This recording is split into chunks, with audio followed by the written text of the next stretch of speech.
There's something about circuses and carnivals that stays with us. Maybe it's the smell of popcorn mixed with sawdust, or the way the lights blur together as the rides spin into the night. These places promised escape, wonder, and joy.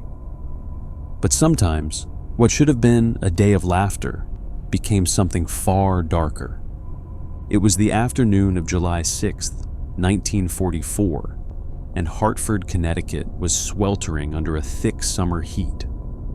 Families had come from all over the city, drawn by the promise of spectacle and magic, the kind only the Ringling Brothers and Barnum and Bailey Circus could deliver. They called it the greatest show on earth, and on that Thursday afternoon, somewhere between 6,000 and 8,000 people crowded beneath the massive canvas tent, a structure so large it could seat 9,000 souls around its 3 rings. The big top stretched 500 feet long and 200 feet wide, held aloft by thick wooden poles and miles of rope. Its canvas walls rose 15 feet high before sloping upward to a roof that peaked at 48 feet. To make it waterproof, workers had coated every inch of that canvas with 1,800 pounds of paraffin wax dissolved in 6,000 gallons of gasoline. It was a common practice at the time, one that turned the tent into something else entirely, something no one in that crowd could have imagined as they settled into their seats. The circus had been experiencing problems even before reaching Hartford. World War II had drained the country of personnel and equipment, and the smooth operation that once defined the Ringling Brothers had become increasingly chaotic. Just 2 years earlier, in August of 1942, a fire had torn through the menagerie at a Cleveland performance, killing dozens of animals. It should have been a warning, but warnings are easy to ignore when the show must go on. Inside the big top that day, the crowd was mostly women and children. The men were at work or at war. Kids squirmed in their seats, eyes wide as the French lion tamer finished his act, and the great Wallendas, that legendary family of aerialists, prepared to begin their death-defying routine high above the crowd. The band played, the performers smiled, and for a few perfect moments, everything was exactly as it should be. Then someone noticed the flames. It started small, a flicker of orange along the southwest side wall of the tent, near where the partition for the men's toilet stood. Later, investigators would theorize that someone had carelessly tossed a cigarette, though no one could ever prove it. What mattered was that the fire found the tent's canvas, and the moment it did, the gasoline-soaked waterproofing transformed it into something ravenous. Bandleader Merle Evans spotted the flames first. Without hesitation, he directed his musicians to strike up Stars and Stripes Forever, the traditional circus signal for disaster. Every performer, every worker knew what that march meant, but the crowd didn't. They just heard patriotic music and kept watching the show. Ringmaster Fred Bradna grabbed for the microphone, urging everyone to leave calmly and in an orderly fashion. But the power had already failed. His voice was swallowed by the growing chaos. The fire spread with horrifying speed. The flames raced up the sidewall and across the top of the tent, traveling along that deadly mixture of wax and gasoline. Within seconds, the entire top was ablaze, a ceiling of fire that dripped burning paraffin down onto the crowd below. People screamed and ran for the exits, but several of them were blocked by animal cages being moved in and out of the tent. Steel railings along the front of the bleachers trapped others. Bottlenecks formed as patches of flaming canvas rained down on the panicked masses. Some tried to help. Ushers and circus workers grabbed buckets of water, but their efforts were pitiful against the inferno. Others used pocket knives to slash through the canvas walls, creating makeshift exits for those who couldn't reach the main ones. A man stood at one of the blocked exits, grabbing children and flinging them over the animal chutes to safety. He saved dozens before the crowd trampled him to death. The heat was unbearable. Those who couldn't escape through the designated exits leaped from the tops of the bleachers, some jumping 30 feet to the ground, bones shattering on impact. Others tried to crawl under the tent's edge, but found themselves trapped beneath collapsing canvas. The melting paraffin seared exposed skin, and the smoke choked lungs already desperate for air. In less than 10 minutes, it was over. The fire consumed the support ropes first, and when they snapped, the massive wooden poles came crashing down, crushing anyone unfortunate enough to be beneath them. The 19-ton Big Top collapsed in a shower of sparks and burning debris, burying hundreds of people who were still trying to escape. The wooden bleachers caught fire next, adding to the hellish landscape that had, just moments before, been a place of wonder. When the Hartford Fire Department arrived, they found a scene that defied description.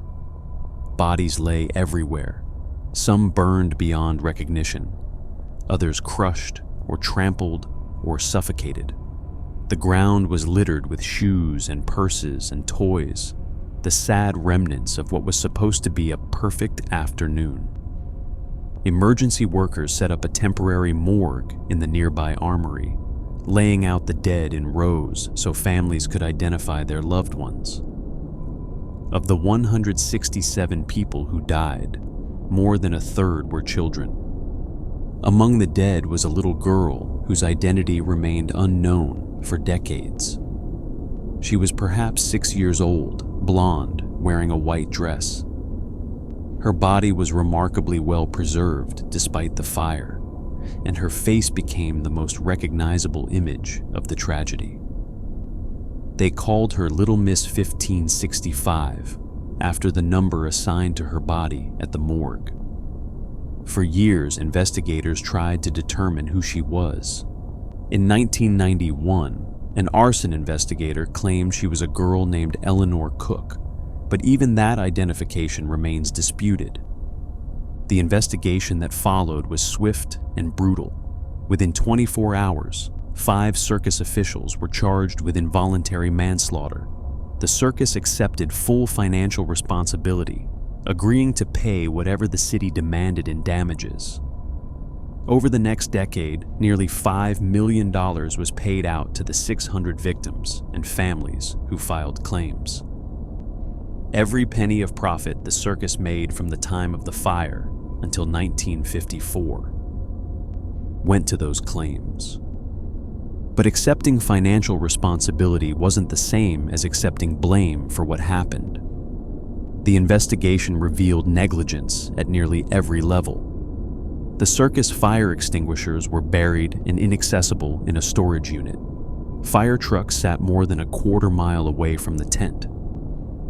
The circus had failed to even notify the Hartford Fire Department that they were in town. The exits were too few and too narrow, violating the fire codes that existed even then. And then there was the waterproofing, that deadly mixture of wax and gasoline that turned the tent into a death trap. 4 of the 5 men charged were convicted, though their prison terms were remarkably lenient. They were allowed to continue traveling with the circus to help set up in Sarasota, Florida, and shortly after their convictions, they received full pardons. One of them, James Haley, went on to serve 24 years in the United States House of Representatives. The question of whether the fire was deliberately set has never been fully resolved. 6 years after the tragedy, a man named Robert Dale Segee confessed to starting it. He was 14 years old at the time of the fire, working as a roustabout for the circus. Under intense interrogation while being investigated for other arson charges, Segee claimed he had a nightmare about a Native American on a flaming horse telling him to set fires. He said that after the nightmare, his mind went blank, and by the time it cleared, the circus fire had been set.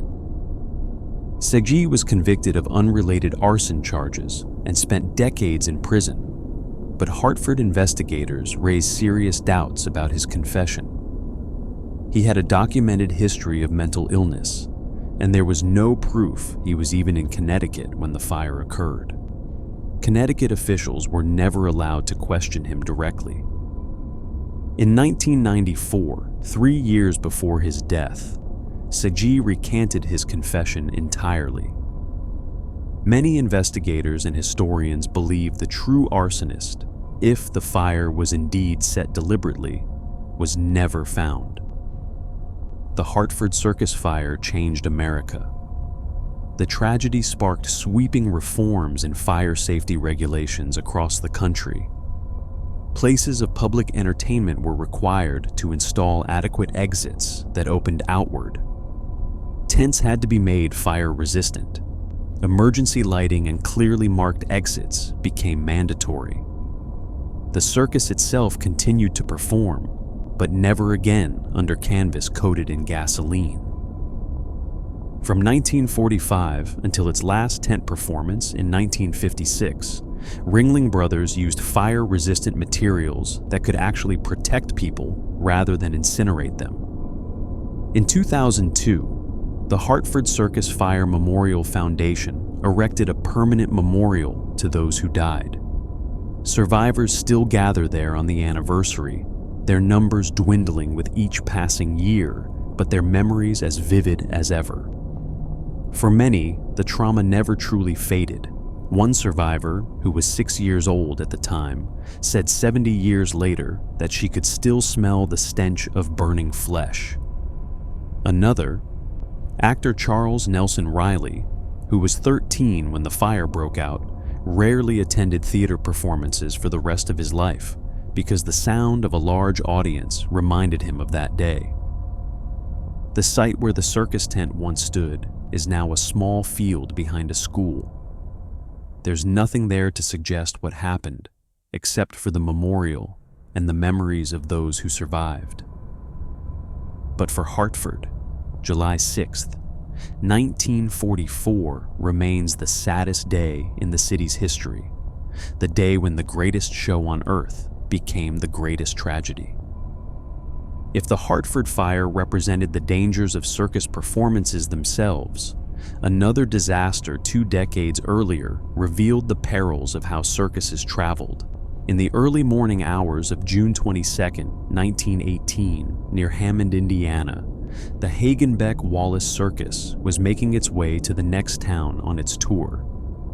The circus had just finished 2 successful shows in Michigan City and was traveling overnight to Hammond, only 45 miles away. This was standard practice. Most of the traveling occurred at night when the railways were less congested, and the performers and workers could rest while the trains carried them to their next destination. The circus required 2 separate trains to transport everything it needed. The first train carried the performing animals, tents, equipment, and most of the workers. It arrived safely in Hammond without incident. The second train carried the performers and the remaining roustabouts, approximately 400 people in total. They settled into their sleeping cars, exhausted from the day's performances, trusting that they would wake up safely at their destination. But the second train never made it. Around 3 a.m, engineers noticed a hot box, an overheated axle, bearing that could cause serious damage if not addressed immediately. They managed to pull some of the cars onto a side track, but 5 cars, including 4 wooden sleeping cars, remained on the main track. The crew set up warning signals. The brakeman positioned himself with red lanterns, and they worked to fix the problem as quickly as possible. They assumed any approaching trains would see the signals and stop. Behind them, coming from Kalamazoo, Michigan, was a Michigan Central troop train, empty except for the engineer, Alonzo Sargent, and his fireman, Gustav Klaus. The train was heading to pick up soldiers, part of the war effort that was consuming the nation's resources. Sargent had been on duty for over 18 hours. He'd eaten 2 heavy meals before starting his shift, and some reports suggest he'd taken medication. As the train thundered through the darkness toward the stopped circus train, Sargent fell asleep at the throttle. The brakeman from the circus train saw the approaching headlight from a mile away. He lit a red flare and threw it toward the oncoming train. As it got closer, he threw his lantern through the window of the engine cab. Klaus the fireman saw it and screamed to wake Sargent, but it was too late. Even if Sargent had been awake and alert, there wasn't enough time or distance to stop. The troop train, traveling somewhere between 25 and 60 miles per hour, depending on which report you believe, slammed into the rear of the circus train with devastating force. The steel frame Pullman cars of the troop train shattered the wooden circus coaches like kindling. The sound was so loud that farmers sleeping in their homes miles away woke and rushed to see what had happened. The first car was crushed completely, telescoping into itself. The second and third cars piled on top of the wreckage. In the sleeping cars, performers were thrown from their beds, crushed by collapsing wood and twisted metal, or trapped beneath the debris. But the collision was only the beginning of the horror. The wooden sleeping cars were lit with kerosene lamps, a common practice at the time. When the cars shattered, the lamps broke open, spilling burning fuel across the wreckage. Within moments, the wreckage was engulfed in flames. Those who survived the initial impact found themselves trapped in a growing inferno, unable to escape the tangled mass of wood and metal that had been their sanctuary just moments before. Fire engines from both Hammond and Gary rushed to the scene, but fighting the blaze proved nearly impossible. The only water source came from shallow marshes beside the tracks, barely enough to make a difference against the raging fire. Hammond brought in a wrecking crane to try to dig people out, but the intense heat kept it at bay. Survivors and circus workers could only stand back helplessly and watch as 4 train cars burned with their friends and colleagues inside. By the time dawn broke, the burning cars had been consumed down to blackened metal wheels and smoking piles of ash. 86 people were dead, with another 127 injured. Most of the dead were burned beyond recognition. Their bodies were so badly damaged that identifying them proved impossible. The task fell to fellow circus performers and workers, trying to recognize their friends and colleagues from whatever small detail remained. A piece of jewelry, a distinctive feature that somehow survived the fire. For the victims who couldn't be identified, the Showman's League of America purchased a plot of land at Woodlawn Cemetery in Forest Park, Illinois. They called it Showman's Rest, and it became the final resting place for the unknown victims of the disaster. Only 5 of those buried there could be formally identified. The rest of the graves are marked simply as unknown male or unknown female. Some have nicknames, the only names those victims would ever have: Smiley, Baldy, 4 Horse Driver. The Showman's League erected a memorial, 5 white elephant statues marking the boundaries of the plot. The elephants' trunks are lowered, a symbol of mourning. At the center of the plot stands a larger elephant statue, head bowed, remembering those who died simply doing what they loved. The cemetery still accepts burials of circus performers who wish to rest there, and today, Showman's Rest contains 750 graves, a testament to the long and often dangerous history of American circus life. The investigation that followed determined that engineer Alonzo Sargent's fatigue was entirely responsible for the accident. He'd ignored at least 2 automatic signals and the warnings from the circus train's brakeman. Sargent and his firemen were criminally charged with manslaughter in Lake County, Indiana, but after a lengthy trial, the jury deadlocked and a mistrial was declared. Prosecutors declined to retry the case, and the charges were dismissed in June of 1920. Sargent walked away without consequence, though he carried the weight of 86 deaths for the rest of his life. The circus itself was devastated. They'd lost performers, workers, friends. 2 of their scheduled shows had to be canceled, but remarkably, just 3 days after the disaster, they performed again in Beloit, Wisconsin. Other circuses donated equipment and performers to help them continue. It was a gesture of solidarity in an industry where competition was fierce, but tragedy affected everyone. The show, as they say, must go on. But the Hagenbeck-Wallace train wreck highlighted a terrible truth about circuses in the early 20th century.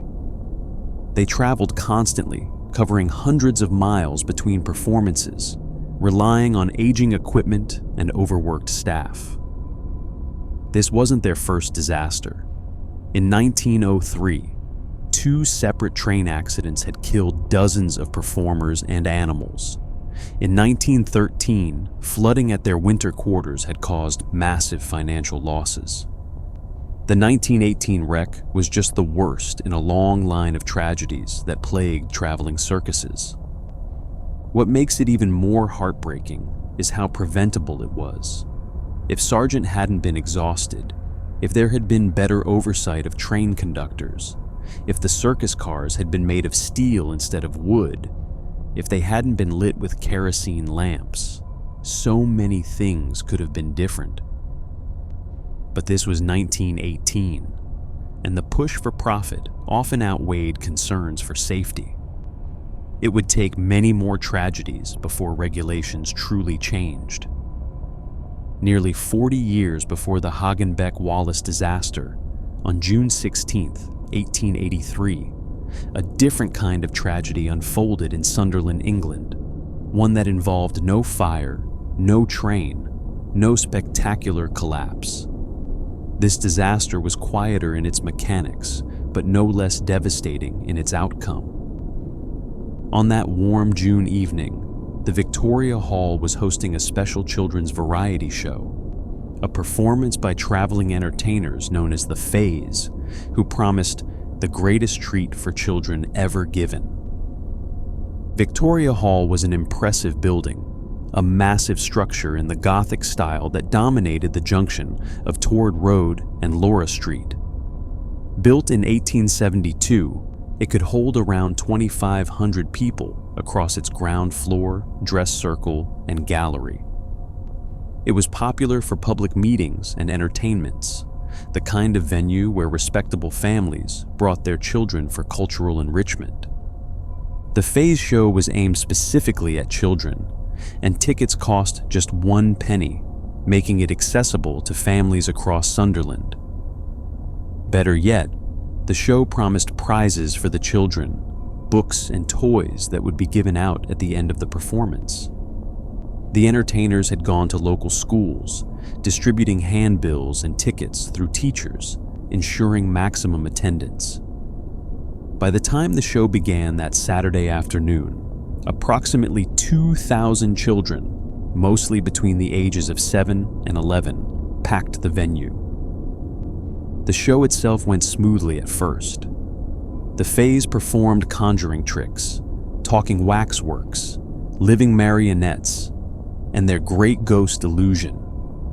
The children watched, delighted, though at one point, a puff of smoke from one of the tricks disagreed with some in the front row and made a few children sick.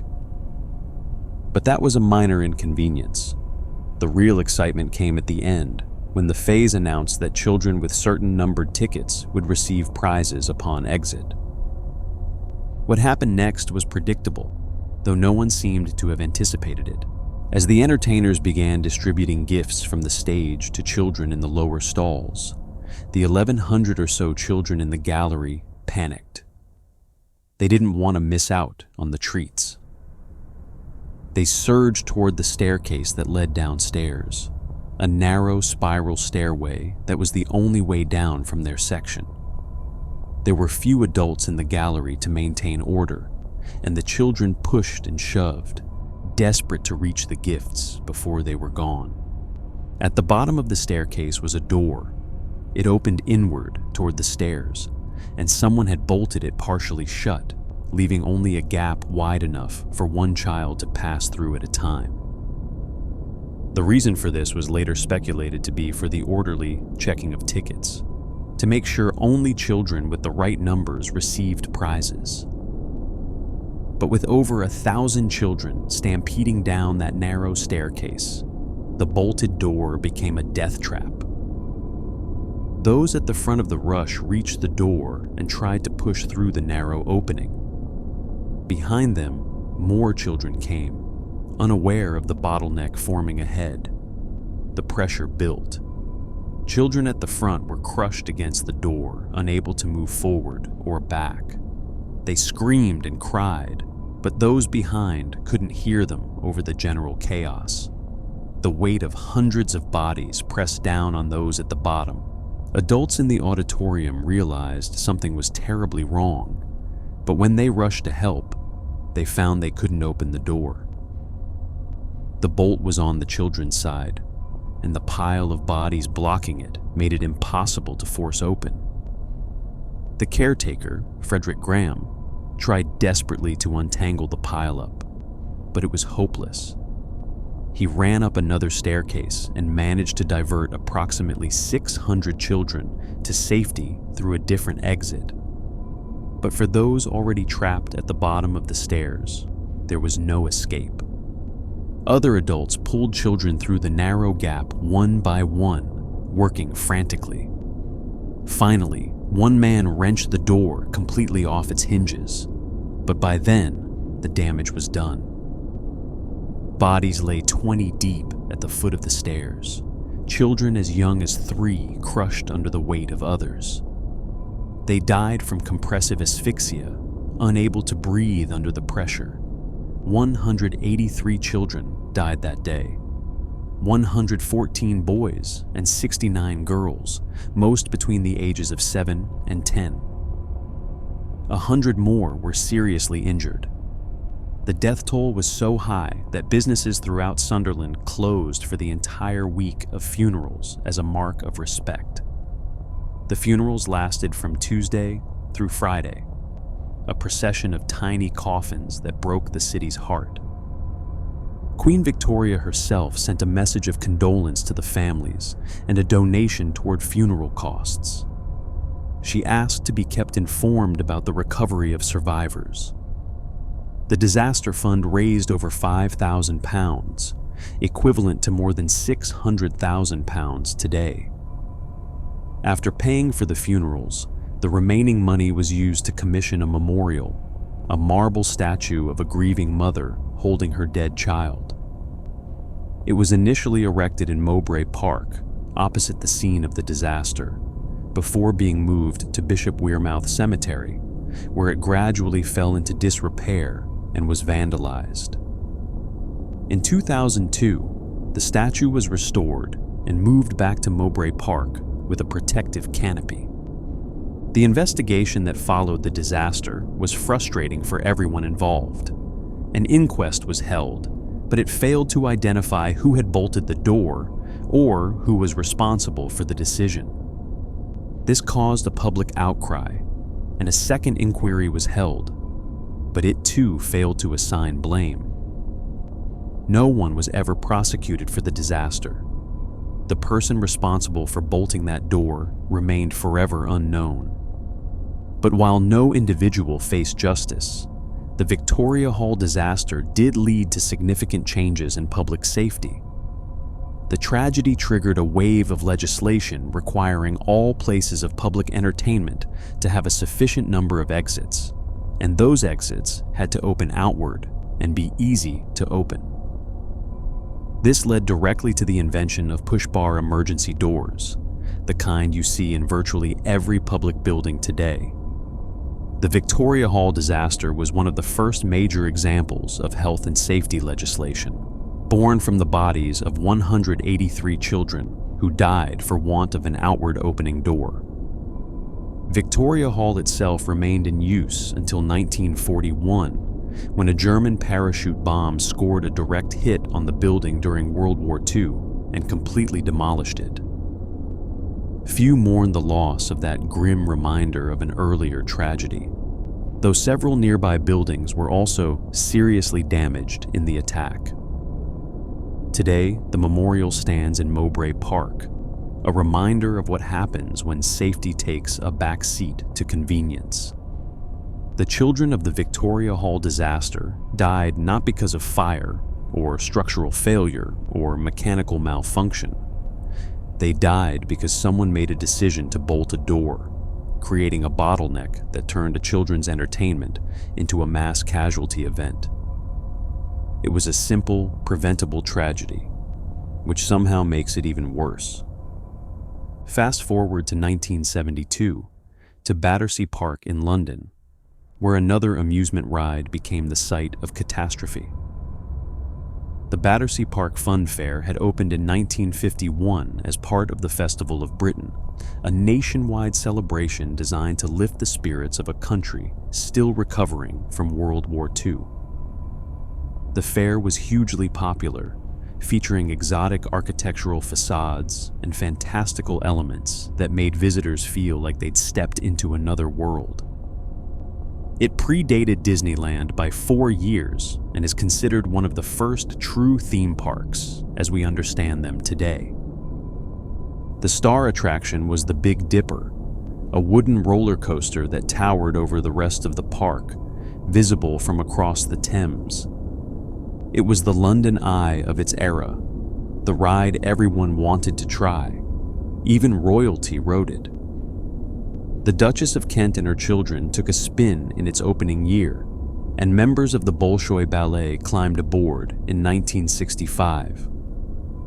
For Londoners, especially teenagers, riding the Big Dipper was a rite of passage, the cool thing to do. But the Big Dipper had problems, and those problems had been mounting for years.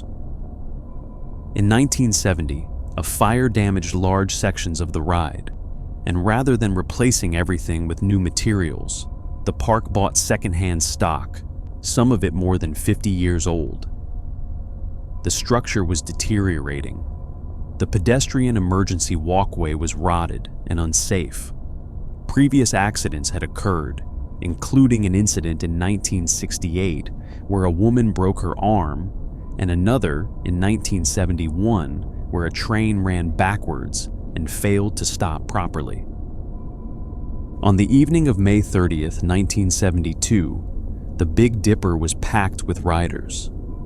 31 people, mostly children and teenagers, climbed into the train's 4 cars and prepared for the thrill of a lifetime.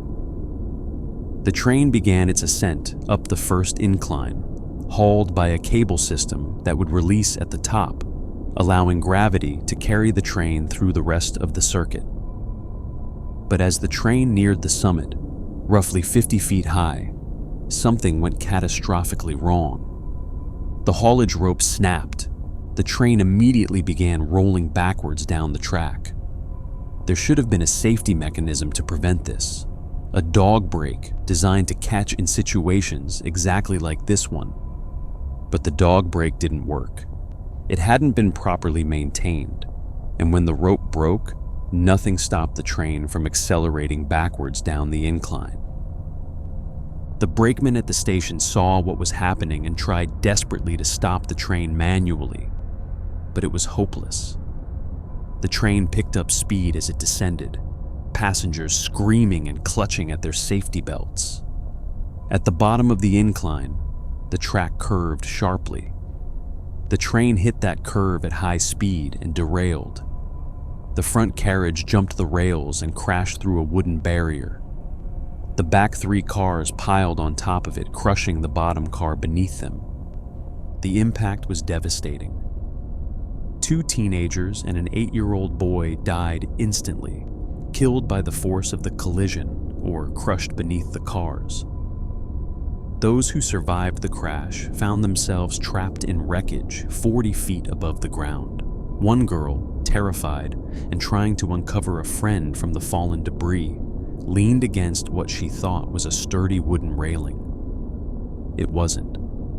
The rotten wood collapsed, and she fell 40 feet to the ground, dying from her injuries. 2 more children succumbed to their injuries in the days that followed. By the time it was over, 5 children were dead and 13 others seriously injured. The investigation revealed a catalog of failures so extensive it defied belief. A subsequent report found 51 separate faults with the Big Dipper. The haulage rope was in unsatisfactory condition. Safety devices were poorly maintained. The structural work was deplorable. The track was misaligned in multiple places. Parts of the ride were so rotted that investigators could crumble the wood in their fingers. The pedestrian walkway that should have allowed safe evacuation was dangerously unstable, which is why the girl fell to her death after surviving the initial crash. Even more disturbing were the revelations about how the ride was operated. During the trial that followed, witnesses testified that park management was often drunk, that teenage staff used drugs on the job, and that employees had little to no training. A former Big Dipper employee revealed that a very similar incident had occurred the previous year, where a train ran backwards and the brakes failed to stop it, resulting in a passenger fracturing their arm. Management had done nothing to fix the problem. The trial charged Frank Etches, the engineer responsible for inspecting the ride, and James Hogan, the ride manager, with manslaughter. The prosecution described the Big Dipper as a death trap and presented the overwhelming evidence of negligence. But despite everything, both men were acquitted. The defense argued that fairground regulations at the time were so lax and full of loopholes that it was essentially impossible to determine who was responsible. Regular inspections by qualified engineers were recommended, but the rules didn't specify how often, what type of engineer, or what qualified actually meant. The Big Dipper was immediately dismantled after the accident and replaced with a more modern steel roller coaster called the Cyclone. But the damage was done. Attendance at Battersea Park Fun Fair plummeted, and the park never recovered. It closed permanently in 1974, just 2 years after the tragedy. The Battersea Big Dipper disaster did lead to changes in fairground regulations. It took nearly 2 years, but eventually fairgrounds were brought under health and safety law, with requirements covering both employees and members of the public. But those changes came too late for the 5 children who died, and the 13 who carried their injuries for the rest of their lives. Today, the site where the Big Dipper stood is covered with tarmac and residential buildings. For decades, there was nothing to mark what had happened there. No memorial or plaque to remember those who died. Survivors campaigned for years for some kind of recognition, noting that other disasters like the Clapham rail crash and the Marchioness disaster had memorials. But the Battersea tragedy seemed to have been forgotten.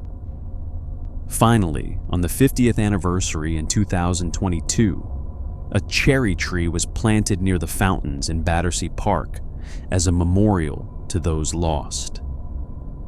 To this day, the Battersea Big Dipper crash remains the worst roller coaster disaster in world history, a title that speaks to both the scale of the tragedy and the failures that made it possible. 7 years later, and thousands of miles away, another amusement park ride became the site of horror.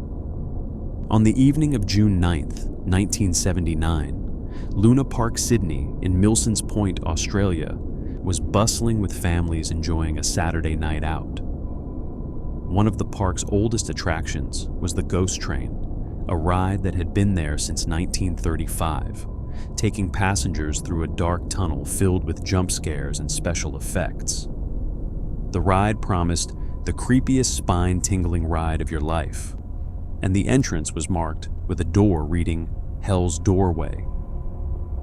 Inside, the ride snaked through a 180-meter track lined with dancing skeletons, an ape monster, a dragon's head, Dracula in a graveyard, and a skeleton in a box.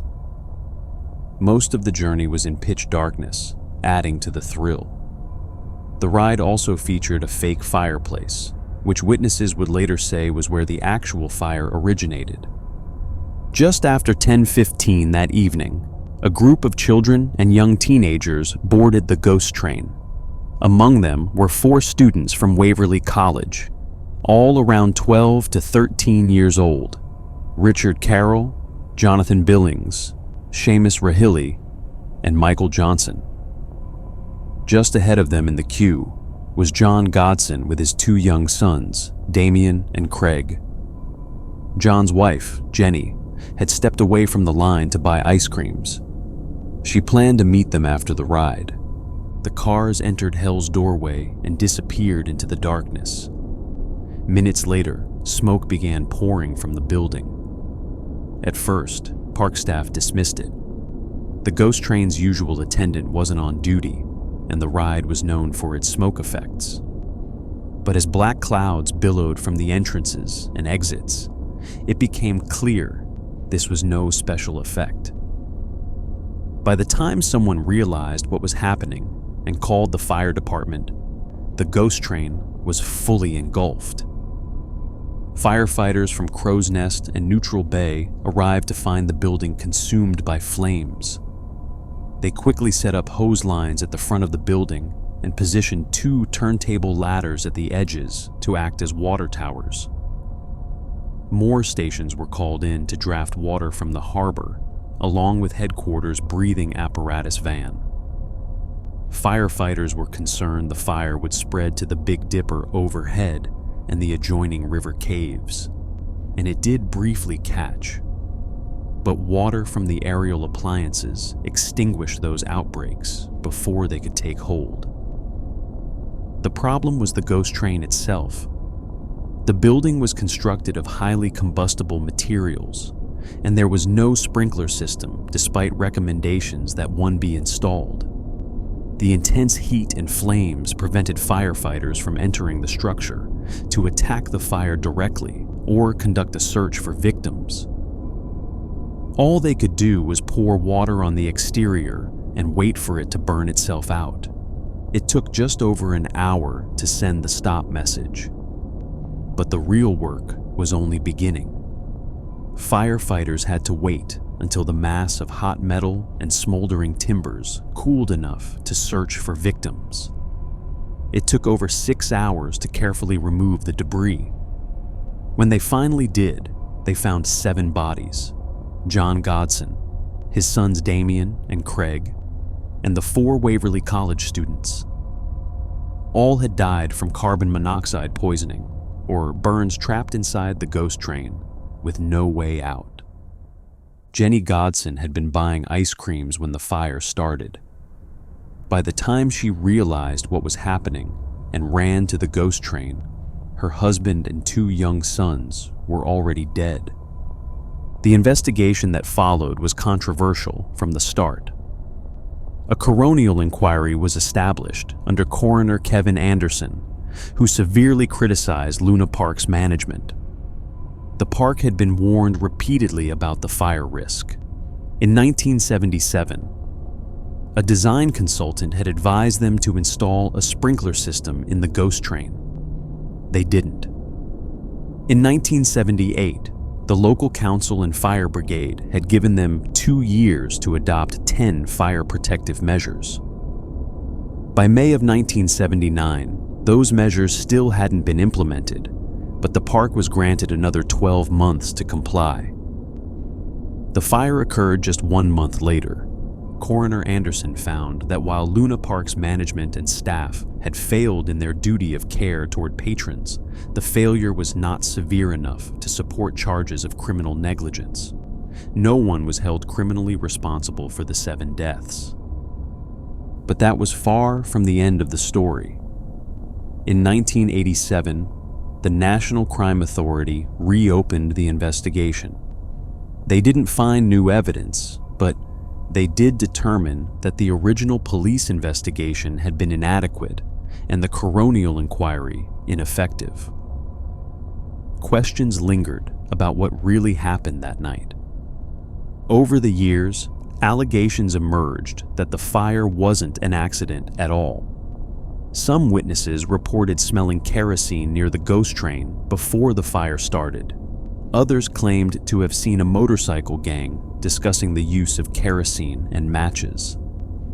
In 2007, investigative journalist Kate McClymont spoke with Anne Buckingham, the niece of Sydney underworld figure Abe Saffron, who claimed her uncle was responsible for the fire. Saffron, known as Mr. Sin, had been linked to 7 other arson attacks in the 2 years following the ghost train fire. Buckingham claimed the attack was part of a plan for Saffron to gain control of Luna Park's valuable harborside land, though she insisted the deaths were not intended. Artist Martin Sharp, who had a long association with Luna Park, spent decades collecting evidence on the fire, convinced it was arson. When investigative journalist Caro Meldrum Hanna created a documentary series called Expose the Ghost Train Fire in 2021, she combined Sharp's research with new witness accounts and allegations that corrupt NS Dawa police had covered for Saffron. The detective who led the original investigation, Doug Knight, was revealed to have been a corrupt fixer who deleted evidence, suppressed witness statements, and pushed the official cause of electrical fault without proper investigation. The documentary prompted NS Dawa's police to establish a new inquiry in 2021, and the state announced a $1 million reward for information. Unlike typical rewards, this one doesn't require a charge or conviction, just information about the cause and origin of the fire. As of now, the investigation remains open, but the truth about what really happened that night may never be fully known. Luna Park closed after the fire, and much of it was demolished before reopening under different management. Today, the Big Top concert venue stands where the ghost train once stood. A plaque on its wall lists the names of the 7 victims, and memorials can be found in Art Barton Park and at Waverly College. But for the families who lost loved ones, the unanswered questions remain as painful as the loss itself. Nearly 50 years before the Luna Park tragedy, on July 24, 1930, Omaha, Nebraska was home to Krug Park, a beloved amusement park that advertised itself as Omaha's polite resort. Founded in 1895 and taken over by brewery owner Frederick Krug in 1902, the park featured a beer garden, dance pavilion, swimming pools, and a variety of rides. The star attraction was the Big Dipper roller coaster, a wooden structure built in 1918 that towered over the rest of the park. On that July evening, the park was hosting a company outing for workers from the Cudahy packing plant in South Omaha. The Big Dipper was packed with riders eager to experience its thrills. 23 people climbed into 4 linked cars, strapping themselves in with safety belts that had been added just the year before. The train was pulled up to the top of the first incline, ready for the exhilarating descent. But as the train neared the peak, something went wrong. A bolt holding the left brake shoe on the first car, which was named Fred after a former park manager, came loose. The loose brake shoe struck several cross beams as the train climbed, and a second bolt sheared off completely. The brake system, which should have had 5 bolts per shoe, was using only 2. With both bolts gone, the brake shoe was useless. At the top of the incline, the left guide rail was already compromised. Part of it was so rotted that investigators could later crumble it in their fingers. When the uncontrolled train hit that section, it derailed. The first car jumped the tracks and crashed through a guardrail before plummeting 35 feet to the ground. The coaster's lift chain continued to run, pushing the other 3 cars over the edge after the first one. The impact was catastrophic. The falling cars sheared the tops of 2 wooden posts and tore loose 2 cross beams, one of which was thoroughly rotten.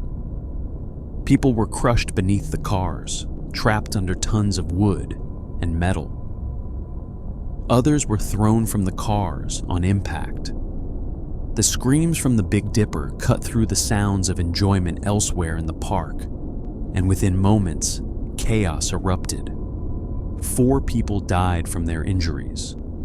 Charles Stout, a 34-year-old cement company salesman, was pinned under one of the cars and died 2 hours later at the hospital.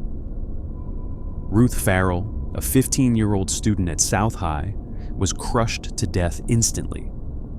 Gladys Lundgren, 29, who was visiting the Stouts from Des Moines, and Tony Politica, a 20-year-old with the Cudahy group, both died the next day from their injuries. Another 17 people were injured, some seriously. Only 2 of the 23 riders escaped without injury. The investigation the next morning revealed the extent of the failures. City and county officials determined that poor maintenance was entirely to blame. The brake shoe had come loose because only 2 bolts were being used where 5 should have been. The structural supports were rotted. The guide rails were splintered and deteriorated. One crossbeam was so decayed, it fell apart when touched. The ride had been inspected and deemed safe, but that inspection clearly missed or ignored critical problems. One park worker had actually predicted there would be a terrible accident on the coaster due to lack of proper maintenance, but no one had listened. The Big Dipper had been rebuilt twice since its original construction in 1918, with extensions and bigger dips added to make it more thrilling. But with each modification, maintenance apparently became less of a priority. The Omaha City Council immediately passed an ordinance banning roller coasters in Omaha. Krug Park tried to fight the ban, hoping to rebuild the Big Dipper and restore it as their main attraction. But in 1938, they were denied in district court. The park struggled through the Great Depression with declining attendance. They built a 4,000-seat stadium for boxing and wrestling matches, but the city council soon banned those too, responding to neighbors' complaints about noise. Krug Park closed permanently in 1940. The land was eventually purchased through a fundraising drive and converted into Gallagher Park, a public space that exists to this day. There's nothing left of the old amusement park except photographs and memories, and the knowledge that for a brief moment on a July evening in 1930, the Big Dipper at Krug Park was the site of the deadliest roller coaster accident in United States history, a record it held for decades. The stories of these tragedies share common threads. They happened at places meant for joy and wonder, where families gathered to escape the ordinary and experience something magical. But poor maintenance, inadequate safety measures, negligent management, and sometimes simple bad luck transformed these moments of anticipated delight into nightmares no one could have imagined. The circus fire in Hartford, the train wreck that killed 86 performers, the stampede that crushed 183 children, the roller coasters that failed, the ghost train that burned with 7 people trapped inside. All of them remind us that safety regulations aren't written in advance. They're written in blood, in the aftermath of disasters that should never have happened. Lessons learned too late for those who died, but hopefully soon enough to prevent the next tragedy.